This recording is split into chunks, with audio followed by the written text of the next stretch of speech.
In this video, we're going to study the plant kingdom. So we're still in the eukarya domain. We've seen protists, fungi, and now we're moving on to the plant kingdom, followed by this we'll be going into the animal kingdom. So again, here we are in eukarya, focusing on the plant kingdom. You should know the general characteristics and features of plants as you see them in this table, but also as you see them in the next few slides in the PowerPoint. First, we're going to go over some of the adaptations that plants required in order to make their way from water to land. We're going to take a look at some general features of plants, and then we'll take a look at different groups of plants that exist on a phylogenetic tree. So those are all important concepts to focus on. There will be several diagrams that you'll be responsible for knowing in this PowerPoint, including the diagram of the flower. Even though we're looking at a basic idea of plant classification right now, we will revisit plants once we get back to the plant unit to see more of their structure and their function as we get to the final unit of the course. So again, this is our summary tree over here. We have 3 domains of life, and we are in the domain eukarya, and we are in the kingdom plant in this video. So plants are super important organisms for our ecosystems. They are the base of most food chains. Sometimes you might have protists at the base or protists at the base instead, but typically plants are the base of most food chains. They're those producers, and they help to make photosynthesis. They help to make oxygen and sugar through the process of photosynthesis for us and for other consumers. So they're basically used as our fuel. They provide us with many food sources, clothing material, medicine. They help to purify water and soil as well. They help to clean the environment. So for example, you can see here the Indian mustard plant. It will absorb toxic metals like cadmium and mercury and nickel and zinc and lead from the soil. It also helps with nutrient cycling, and then it also gives us all our recreation. When you think about all the lovely parks that we have, they are in large part due to the nice landscape provided by the plants. So plants are extremely important to the foundations of most ecosystems, and we need to appreciate them. We don't give them the time of day often. So some features of plants you need to focus on are the following. Most plants are land dwelling. They live on land. There are some that are aquatic. Plants are picky. They need optimal conditions. Many organisms do, but especially plants. They need the right temperature to grow in, the right light amount, the right carbon dioxide concentrations. Otherwise, they won't grow to their full potential.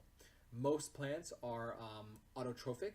Some can be parasitic, but most plants are autotrophs. They can make their own food. Specifically, they're photoautotrophs, meaning they make their own food using light. So they get their energy from the light.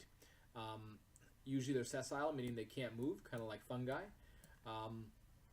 Most plants are actually multicellular, but there are some unicellular ones that exist. And the other thing about plants is that they reproduce using the alternation of generations, reproductive cycle that we saw in a previous lesson. So these are some of the main features of plants that you'll see. Here you can see a picture of a plant going through the process of photosynthesis. We can see the leaves absorb the sunlight. That's why leaves are usually nice and flat, so they can absorb more sunlight. You can see that carbon dioxide enters through the leaves, so these little pores on the leaves that we'll see later on called stomata. And then you can see the roots over here on the ground. The roots will absorb water, and essentially what happens is there's a little system inside this plant that will bring water up to the leaves so that photosynthesis can happen there, and then oxygen is produced, released into the atmosphere so we can breathe it in. And there's also sugar produced as well, and that can be transmitted into the food chain when something comes to eat it, and then we eat that thing, and it's passed along in the food chain. So plants really help to convert that solar energy, the sunlight energy, into chemical energy found in our food. And our food contains molecules such as glucose, for example, over here, C6H12O6. This has energy inside of it that we can use. This energy is chemical energy. Chemical. So us as consumers, as humans, animals, we can't make these molecules ourselves. We have to consume them from plants who make them for us. So plants are the special energy converters that convert solar energy into energy that we can actually use, and that's stored within molecules of sugar. So let's take a look at more of the cell features of plants. So first of all plants are eukaryotes. So they do have membrane-bound organelles, and they have chloroplast, which is very important to know. So all plants will have a cell wall, and that cell wall is made up of cellulose. So here we can see our cell wall, and it's made up of cellulose, which is basically a big carbohydrate, a big sugar. Typically, when we say you need fiber in your diet, that's what we're talking about, cellulose. So we can't really digest cellulose. So when we eat fiber from, let's say, vegetables, what it does is it goes through our intestinal tract and helps to push things through, which is really good for your health. The other thing about plants is that all of them do photosynthesis. They have a special molecule inside their chloroplast called chlorophyll, and the chlorophyll will help to convert the sunlight energy into chemical energy that's in your glucose. Now, one big misconception I want to point out. I want you to look at this plant cell very carefully, look at its organelles, lots of membrane-bound ones. You'll notice there's chloroplast because it's a plant cell, and there's also mitochondria. A lot of students think that plants have chloroplast instead of mitochondria. Plants actually have both of them, chloroplast and mitochondria. So plants do both cellular respiration and photosynthesis. It's actually animals that can only do cellular respiration. So what a plant does is it does photosynthesis first to make its sugar through photosynthesis, so it makes it C6H12O6, and that's where the energy is stored. The solar energy is stored in the C6H12O6. When the plant actually wants to use the energy stored in here, it then sends it to the mitochondrion, or mitochondria plural, sends it to the mitochondrion to do cellular respiration to break it open and then to release the energy for it to use. So the main difference is that the plant can make its own sugary energy molecules, but we can't. We don't have chloroplast, so we have to go eat it, and then we put it to the mitochondria. The plant makes it first and then sends it to mitochondria. So let's start off by taking a look at the plant evolution. So about 425 to 490 million years ago, it was thought that plants evolved from these aquatic algae, aquatic protists called charophytes. And the evidence for that is that when you observe these aquatic protists and compare them to plants, they actually have the same pigments for photosynthesis. They have the chlorophyll A and B. They also both end cytokinesis in the same way with a cell plate. They both have cellulose in their cell walls. They both store excess food as starch. And then there's also DNA evidence. So there's a lot of evidence that supports the idea that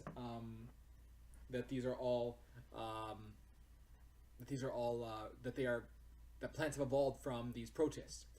So today there's 270,000 species of plants, and they're organized into about 4 to 5 different groups, depending on your sort of belief system, or I shouldn't say belief system, depending on what you study in science. So here we have our early green algae, and then you can see here one group of plants. The outgroup is the green algae over here, and then we have our non-vascular plants called the bryophytes. We have our seedless vascular plants called the pteridophytes.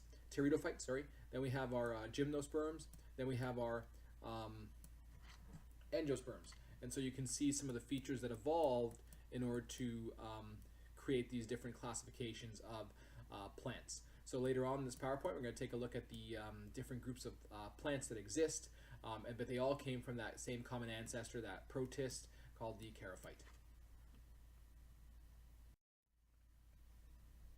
So here we can see our tree again. We have a plant ancestor. Green algae, like I said, they're technically protist, but many biologists are now starting to classify them as plants. So typically what they do is they call these kind of these are the green algae, they're plants, but then the rest of these groups here, they're called the higher plants. So the idea is that plants moved or transitioned from water to land.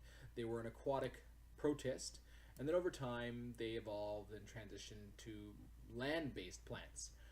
So we went for sort of this direction here. We started off with mosses or bryophytes, went to ferns, went to gymnosperm, the cone-bearing plants, and then went to angiosperm. These are the ones with the flowers.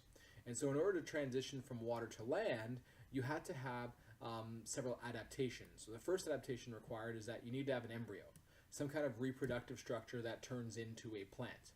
And in order to be on land, well, plants also have to be able to stand upright. So they have to be sturdy enough to stand upright to grow tall, so they could get sunlight. They also needed tissues, because if they're on land, they're growing taller so they can get sunlight. So they need these tissues that will transport nutrients, waste, and stuff throughout the plants, because initially in water, they were kind of compact and small, and they didn't need all these little transport tissues to deliver things everywhere.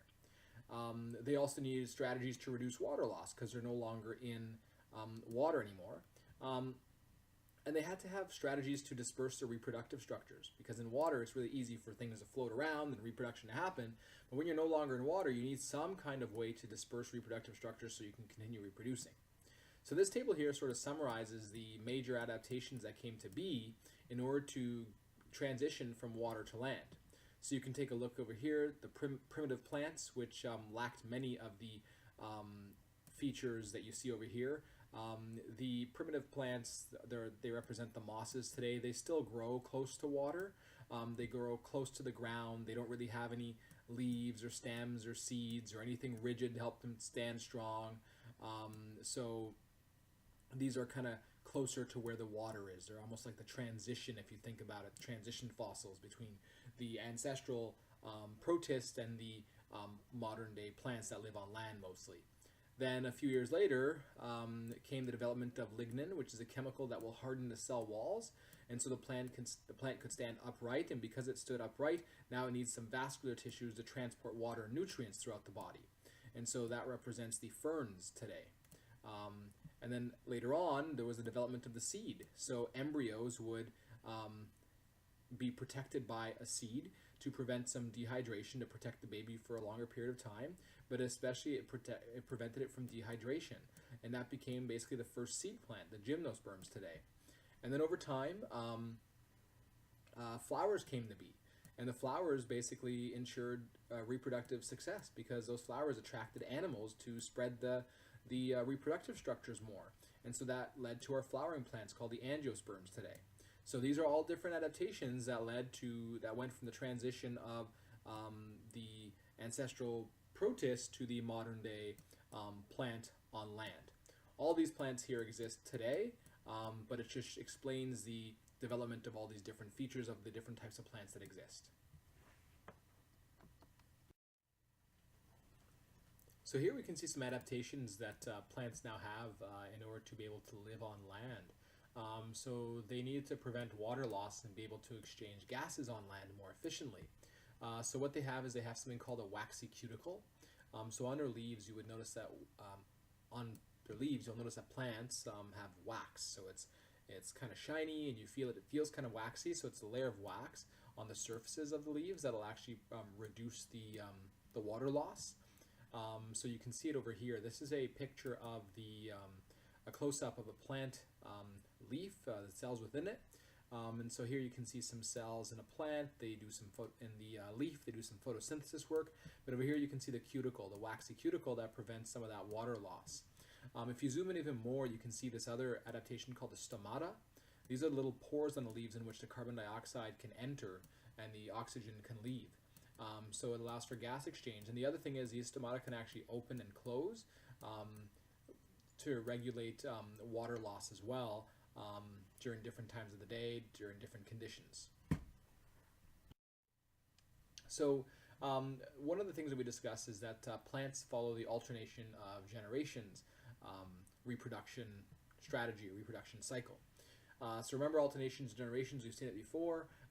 That's basically where you have some multicellular haploid stages and then multicellular diploid stages. And so in plants, the diploid stage is called the sporophyte, and in plants, the haploid stage is called the gametophyte. So they are both multicellular stages. And so you can take a look at the simplified cycles here. We'll go over a few in a little bit later on. But the idea is that the diploid generation, the multicellular sporophyte, through meiosis, it'll produce some spores, and those are haploid. And then those spores will become multicellular gametophytes over time. They will produce some sex cells. Those gametophytes will produce sex cells through mitosis. And then eventually fertilization will happen, and that will lead to a diploid zygote, which becomes a multicellular sporophyte again. And that happens over and over again. So we see the multicellular diploid and multicellular haploid stage in this diagram, and that's the alternation of generations. So you should know this basic idea behind the alternation of generations for plants. You will see some specific ones of specific groups of plants as we go through the PowerPoint. And again, here we're just going over the alternation of generations again. There was already a PowerPoint about this before, so you should know what is and what is not alternation of generations. Plants do that, this method of reproduction. Animals, they don't. Animals, their only multicellular stage is the diploid one. Plants, again, do alternation of generations. Some algae as well will do alternation of generations. Those algae are considered protists.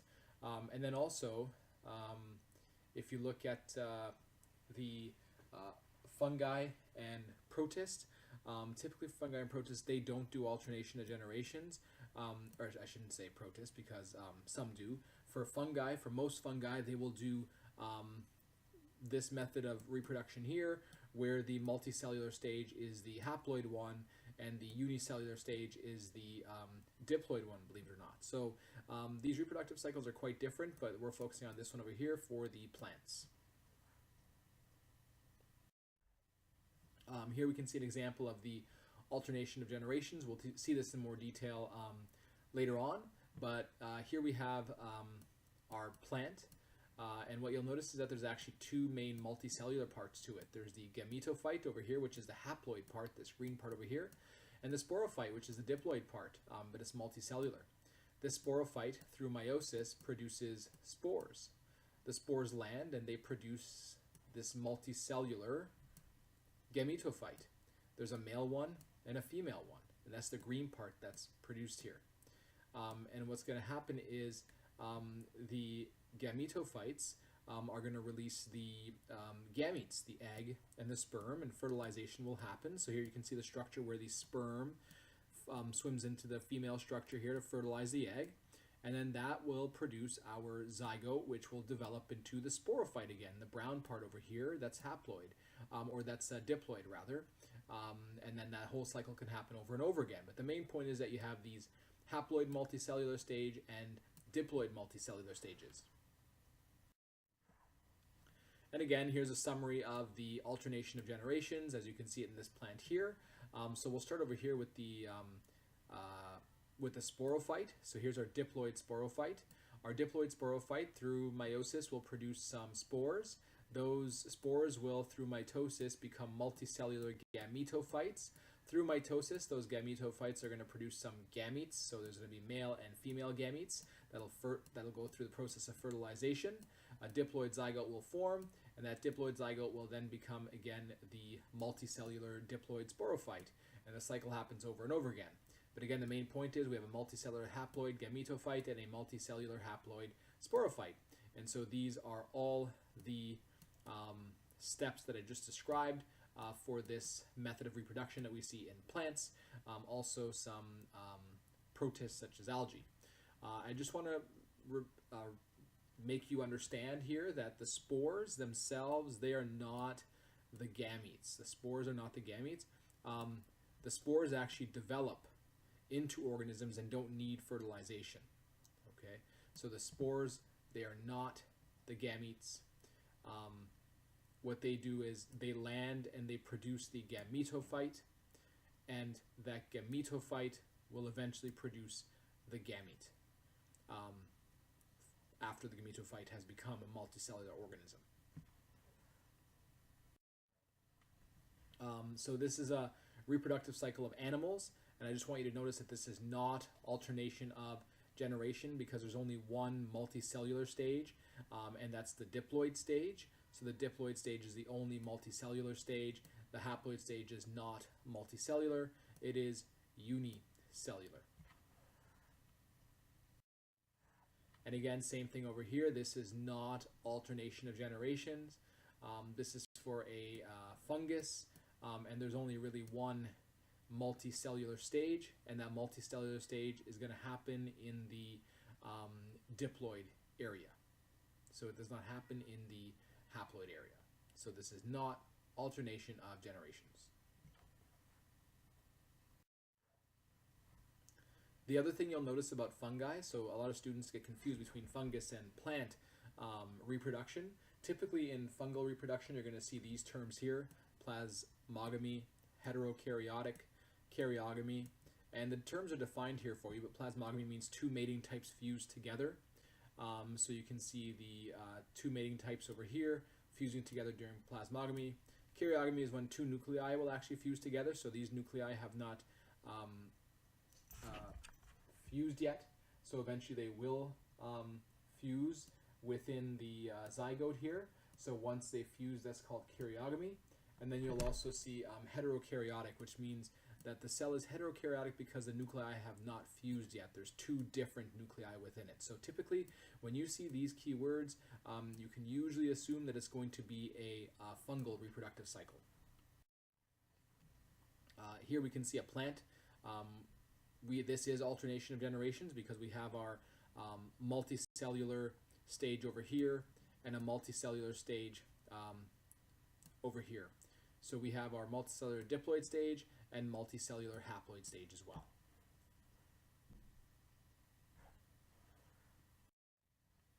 So this is our summary of what we've seen so far. We saw the basic structure of plant cells. We saw the adaptations required to lead from the transition of water to land for plants. And we saw the basic adaptations that were required for the gymnosperm, angiosperm, and a few other plants in that table from the previous slides. We saw that green algae are reclassified as simple plant types, and then the other plants are the higher plants. So these are some practice problems that you can go over to make sure you understand the concepts that we've seen so far. Now what we're going to do is we're going to go take a look at the different groups of plants that exist. We're going to see their characteristics, their adaptations, and how they're different from each other. So again, major group of plants. We're going to start off with, these are our major groups of plants that we have over here. We have green algae, which are the simpler plants. We have some non-vascular plants called the bryophytes, and that includes the mosses and relatives. We have the seedless vascular plants, which are the pterophytes, and those are ferns and relatives. We have the seed plants, so they're called the gymnosperm, and then we have the flowering plants called the angiosperm. So we'll start off with green algae first. The first thing you need to know about them is that they used to be classified as protists, but they've been reclassified since then due to the regions we discussed earlier.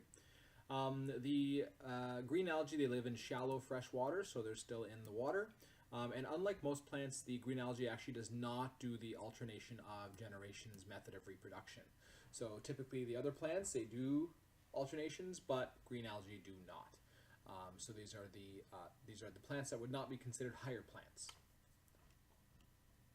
So here you can see a picture of green algae. You should be able to identify this if I were to give you it on a test or during a quiz or assessment or during an interview. Then our next step is our non-vascular plants called the bryophytes. And so what you need to know is that these are the first group of plants to diversify from the algae group. And they include 10% of all plant species. Now we call them non-vascular because they don't really have any vascular tissues. In grade 10 you may have learned about roots and the phloem and the xylem to help to distribute sugars, nutrients, water throughout the plant. Well, these are non-vasculars. They don't have those. Because they don't have any vascular tissues, they grow close to the ground in damp locations where they can get water pretty easily because it would be difficult otherwise to transport it throughout the plant. They don't have any seeds, they don't have any stems either, and they don't have that lignin reinforcement that basically allows plants to stand tall. They don't need it because they're growing close to the ground anyway. So no lignin reinforcement, no vascular tissues to allow the plants to stand tall. There's three main phyla of these plants, and the three main phyla are the mosses, liverworts, and hornworts. And these plants do the alternation of generations. In this case, the gametophyte, the N is the dominant state. So when I say dominant state, it's the one you see the most. So the green one, the gametophyte, is the green that you see in these plants. So all this green that you see here, that's the gametophyte, the haploid multicellular stage. So some plants, the dominant state will be the diploid one. In this case, it's the haploid one. So here we see the reproductive cycle of a moss. And so we'll start over here actually with the spores. So these haploid spores are released. They land somewhere where they can germinate, so they can grow. And you can see here that the gametophytes will develop. These are the haploid multicellular parts. Those gametophytes will continue to grow. You'll have some female ones and some male ones. They'll produce some gametes that will fertilize undergo fertilization, and that'll produce a diploid sporophyte within the gametophyte over here. So this is our young sporophyte that is formed. That's our baby essentially, but it develops into a multicellular sporophyte with a part here called the sporangium. And then from this diploid organism, meiosis will occur to produce the spores, and the cycle happens again. But the point is that we have our multicellular haploid part here and multicellular diploid part over here. And notice the green part is made up of the haploid.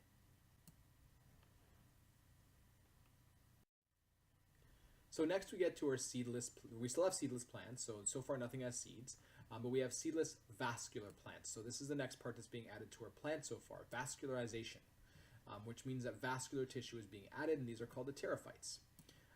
So vascularization means vascular tissue has been added to transport water larger distances. So that basically means that our plants don't have to grow close to the ground anymore. They can actually get taller to reach more sunlight. And so that's because they have that vascular tissue, almost like blood vessels in a way, to distribute water from the ground up. And because they're growing taller, it might be advantageous to have lignin reinforcement, that chemical that makes the cell wall stronger. There's 4 main phyla of these pterophyte plants, these seedless vascular plants, and they're ferns, whisk ferns, horsetails, and club mosses. The sporophyte is the dominant stage. The green that you see is actually diploid this time. And they do alternations of generations. So here we can see the reproductive cycle of a fern, which is a pterophyte. And so we'll start over here at the spore area. So the spore will undergo germination and become this multicellular haploid organism. And this will produce gametes, which will undergo fertilization to produce a diploid sporophyte. And notice that diploid sporophyte becomes a multicellular organism. On the underside of these, they're called fronds or fronds, but on the other side of these, let's call them leaves for now, you'll have the sporangium, which is a part that's responsible for producing the spore from the sporophyte. And so if you look on the over here, each little dot is a sporangium, which is going to produce more spores through meiosis. So the important thing to understand here, though, is that the diploid multicellular part is the green part that we see in this case. But it's still alternations of generations because we have the haploid multicellular stage and the diploid multicellular stage. So now we get to our seed plants. The seeds actually allow several important advantages over non-seed plants. So the previous plants we discussed were seedless, and these non-vascular and vascular seedless plants, really the only way they could do fertilization is if there was some way to transport the sperm and the egg. So typically there had to be some kind of water present for that to happen. Also, the other problem is without a seed, the embryo could dehydrate very, very easily. So the seed acts like a protective force field or covering against harsh conditions, like if it's too dry, if it's too cold. So really what the seed does is it protects the baby plant from dehydration. And so this is why seed plants are actually the dominant plants on Earth. They have that extra protection. So here we can see the green algae, we can see some non-vascular plants, we can see vascular plants over here, but the idea is that we have our seed plants over here, which consist of these two groups here. And so what we're going to do is we're going to study our gymnosperms and our angiosperms, which are our 2 types of seed plants, in some more detail. Just understand that the main advantage provided by the seed is that there's no more dehydration, it's protection from harsh conditions. So here we have just a brief description of what seed plants have. The first thing I need you to know is that seed plants have pollen. Okay, pollen. In reality, it's pollen grains. So there's these little microscopic structures here, and these microscopic structures will contain the haploid gametophyte. So it's the haploid gametophyte, and this haploid gametophyte is going to produce the sperm. So the pollen itself is not the sperm. The pollen, think of it as the gametophyte that's going to produce the sperm. The ovule, that's the structure that contains the female haploid gametophyte, which produces the eggs. So pollen grains, they contain the male haploid gametophyte to produce the sperm. Ovule, they contain the female haploid gametophyte to produce the egg, which is the female gamete. Fertilization, the term basically just means gametes from the pollen are going to fertilize gametes from the ovule, and it makes the diploid zygote protected by a seed. So our seed is our diploid zygote. And so pollen will usually make its way to the eggs using different dispersal methods. So it doesn't really need water. It could use wind, or there's other methods such as animals maybe delivering it, and we'll see more examples of that. I'm sure you've seen a bee land on a flower before, and that's basically how dispersion can happen. So again, seeds are going to be diploid. And so the seed is really a bunch of things. The seed is actually a diploid structure. It contains food. It actually contains the embryo. The embryo is the actual plant baby, or the sporophyte in this case. And it also contains that protective seed coat, the protection as well. So there's nutrients in there, there's the embryo, there's the protective seed coat as well, which prevents that dehydration and protects from those harsh conditions. So we're going to take a look at the different types of seed plants, but they operate kind of this premise here. There's pollen, there's ovule, there's fertilization, and then there's different dispersal methods. So our first seed plants are the gymnosperm.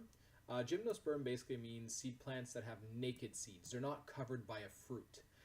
The seeds are actually found on the surfaces of cones. You may have seen pine cones before. That contains the seeds of plants. So conifers like pine, fir, spruce, redwood, cedar trees, those are all examples of gymnosperm. The sporophyte, the diploid sporophyte, is the bigger and more developed part. It's even more developed than the haploid gametophyte.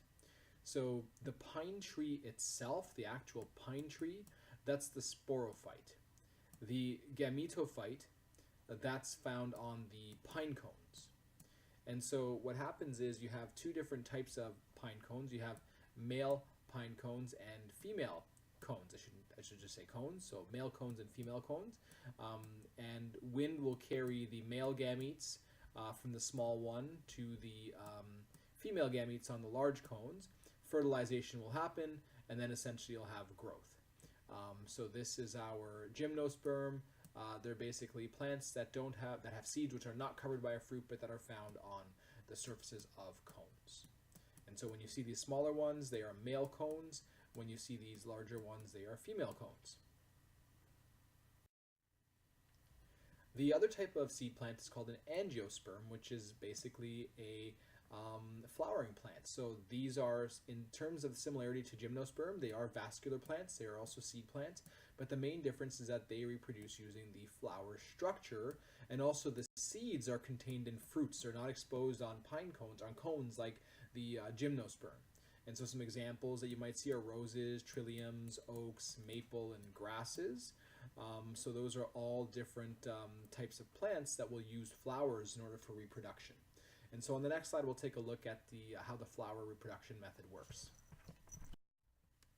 So here we can see the flower. The flower is basically a big collection of reproductive structures. It's the reproductive organs of the plant, the angiosperm specifically. So when you receive flowers on Valentine's Day, someone is just basically giving you reproductive structures. So that's kind of romantic, I suppose. So this is a very effective way to reproduce and disperse gametes to allow for plants to reproduce themselves. So the thing with flowers, the main advantage is that many organisms are actually attracted to them. They're brightly colored, and so it's very easy to kind of land on the flower, take some pollen, male gametes as well, and deliver those to other flowers to allow for fertilization. So that's what advantage the flower provides to these plants over other plants. So the idea is that you have sperm from the pollen, which is the male part of the plant, will enter the female part and fertilize the egg. So these are the two different parts found on a flower. And you'll notice that in this case, the flower actually has both male and female parts in the same area, or on the one flower. The male reproductive organs on the flower are called the stamen, and you can think of it male. And so there's a few different parts. There's the anther. The anther is where the pollen is produced and stored. You have the pollen itself, which contains the male gametes. And then you just have the stalk as well. The stalk, the filament stalk, is basically just a part that supports the anther. And so this over here is our female part, the pistil. And so there's a few parts to it. There's the stigma, the style over here, the ovary, and then the ovules. So the stigma is this top part here. It's sticky, and it can capture pollen from the same flower or from different flowers. Maybe a bee might deliver the pollen. Maybe the wind might deliver it, but it can capture pollen. And then what's going to happen is you have this tube here. This supports the stigma. The pollen will enter and make its way down to the ovary, which contains the ovules, which contain the female gametes. And so the pollen will fertilize the female gametes in here, seed will form, and then this whole thing will develop into a big fruit of some sort. And then the seeds will be contained within that fruit, then they can be planted and become their own plants. So if I were you, I would know how to label the flower structure and know that it comes from an angiosperm. And I would know that it's a seed plant as well, and the other type of seed plant is a gymnosperm. So here we can see the flowering plant reproduction with the fruit. The fruit is basically a mature ovary. It's once the fertilization has occurred, there's a seed that forms and the ovary matures to protect that seed. And it's a great way to help for dispersion. Animals can eat it, poop the seeds out because they won't be digested, and then they can those seeds will be planted wherever they land. So you can see this over here. We had the flower structure, fertilization happened, pollen went into the female part, made a seed, and eventually this ovary area developed into a fruit which contains the seed, and that seed could eventually be planted, and then germination can happen, and then your new plant can form. So in this case over here we can see this is our sporophyte, our mature sporophyte over here, and then the pollen and the male, the pollen over here and the ovule, those are our gametophytes which produce the gametes for us.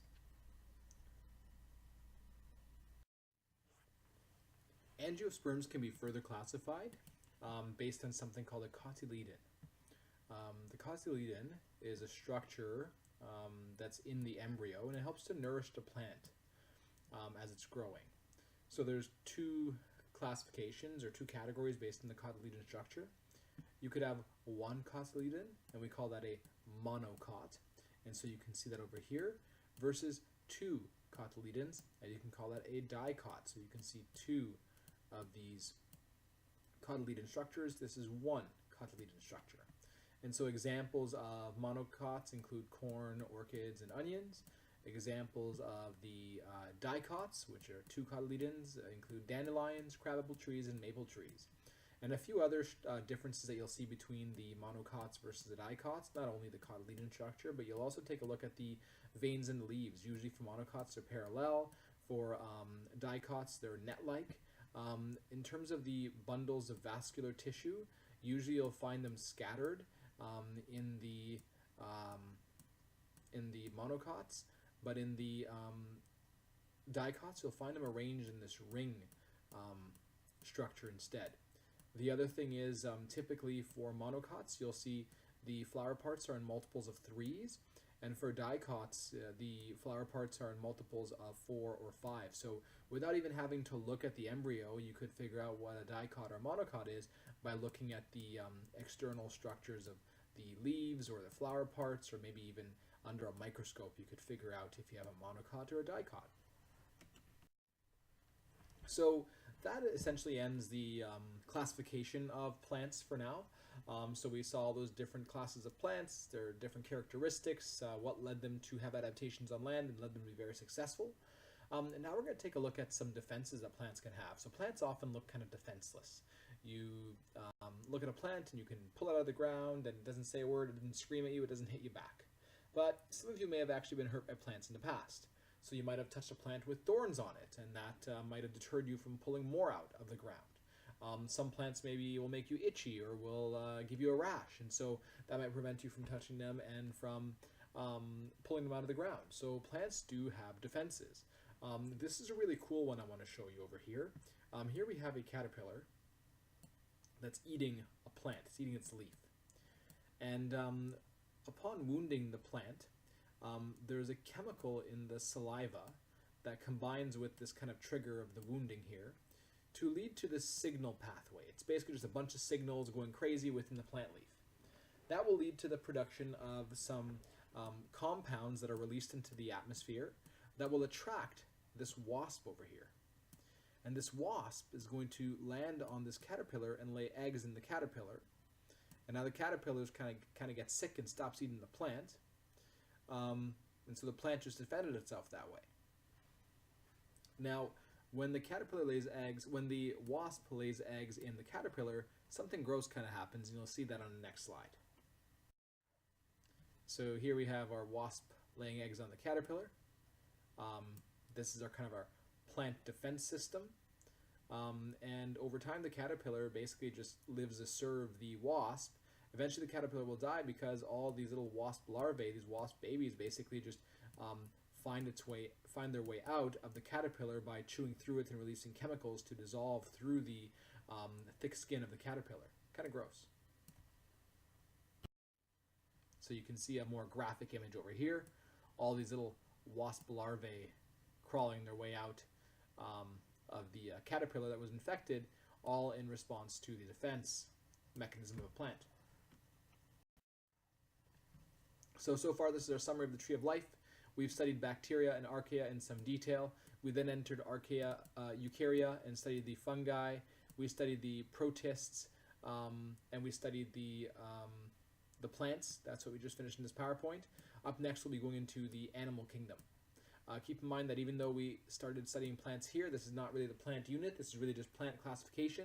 We will see plant structure in more detail when we get to the plant unit. This is a summary of the plant PowerPoint that we just saw and the plant readings in your Nelson textbook. Here we have again another summary comparing this time plants and protists to each other. You should know the major differences between plants and protists, and you should know how to label the diagrams that you saw in this PowerPoint, especially the flower diagram that you saw, perhaps even the cuticle diagram that you saw, and be able to understand the alternation of generations of plants, because you might be given a diagram to maybe label or explain on the next assessment. Here's some additional homework you can do. So you can do the worksheets that are provided to you, the PowerPoint worksheets, these questions here, also the Nelson reading worksheets as well. These are the readings that coincide with what we just saw today, page 86 to 95, and then there's some great videos over here that go over the plant details that we just discussed.